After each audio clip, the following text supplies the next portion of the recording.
Quand vient l'heure des vacances, Ariel Dombal et Bernard-Henri Lévy ont l'embarras du choix. Le couple, qui a fêté ses 30 ans de mariage le 19 juin dernier, possède plusieurs biens immobiliers d'exception, un chichissime appartement parisien à quelques pas de l'Élysée, une villa signée André Poutement à Tanger, une autre à Saint-Paul-de-Vence. Je passe une partie de mon temps à Paris, une partie au Maroc et une autre à New York. Hélas, une année dure seulement 52 semaines, regrettait l'écrivain de 74 ans auprès du média Bloomberg en 2017. S'il semble que son épouse ait passé le début de l'été à Rome et la fin du mois d'août à Tanger, d'après ses publications Instagram, il est possible que le couple se soit aussi retrouvé dans son éblouissant palais de la Zaya à Marrakech. Focus sur cette demeure digne des 1001 nuits. Celle qui était récemment à l'affiche d'Alibi.com 2 et son époux auraient acheté le palais de la Zaya en 1998, d'après nos confrères de Had Magazine. Ariel Dombal et Bernard-Henri Lévy seraient tombés amoureux de Marrakech à une période où la ville attirait justement de nombreux Français, selon un article de Libération datant de 2003.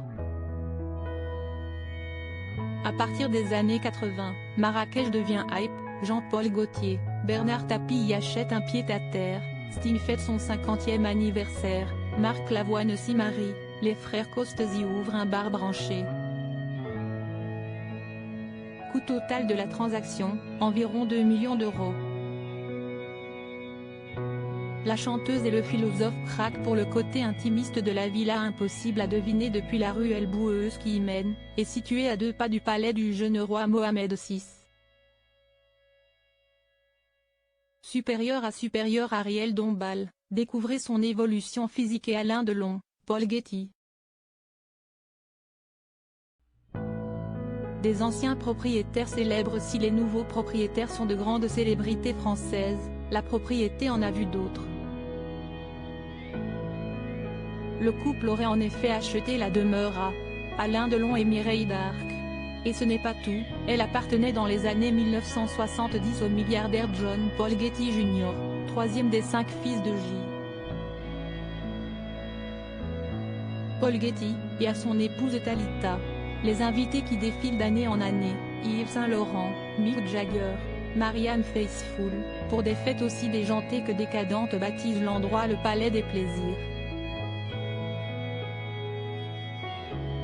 La demeure est agencée comme un riad à la décoration somptueuse, note le magazine spécialisé. S'il s'agit bel et bien d'une maison traditionnelle marocaine, cela suppose qu'elle est dotée d'un patio central et d'un jardin extérieur. Doté d'une piscine et d'un jardin exotique, il est l'un des plus beaux palais de la ville, ajoutent nos confrères. Et pour cause, zélige marocain, porte en bois peint à la main, vitraux et fresques ornant le plafond, chandelier fait en porcelaine turque. L'intérieur imaginé par William Willis est unique, mais BHL ne se rendrait pourtant qu'une à 2 fois par an dans cet Éden. Le palais de la Zaya, théâtre de la passion entre Carla Bruni et Raphaël Enthoven. Peu d'informations sont disponibles sur cette intrigante villa. Comment Ariel Dombal a-t-elle redécoré les lieux? Que fait le couple lorsqu'il y prend ses quartiers? L'Aube se relatait seulement en juillet 2011 une drôle d'anecdote qui serait survenue entre ces murs. D'après le magazine, l'endroit a été le lieu d'une intrigue amoureuse qui a passionné le microcosme. Carla Bruni aurait été invitée à passer le nouvel an de l'an 2000 dans le riad de BHL. À cette époque, elle sort avec l'éditeur Jean-Paul Enthoven. C'est là qu'elle rencontre le fils de ce dernier, Raphaël Enthoven, alors marié avec Justine Lévy, la fille de l'hôte. Raphaël Enthoven raconte dans ses pages Le Temps gagné, édition L'Observatoire, que Carla Bruni lui aurait proposé un joint avant de s'allonger devant le ciel étoilé, raconte le journal des femmes. Mais ne déplaise à son épouse Justine Lévy, l'essayiste fou d'amour décide de quitter pour vivre un monde d'extase sans fin avec l'ex-mannequin. L'épisode inspire les deux délaissés de ce vaudeville franco-marocain, qui en sortent deux ouvrages. Crédit photo, Dominique Jacovide.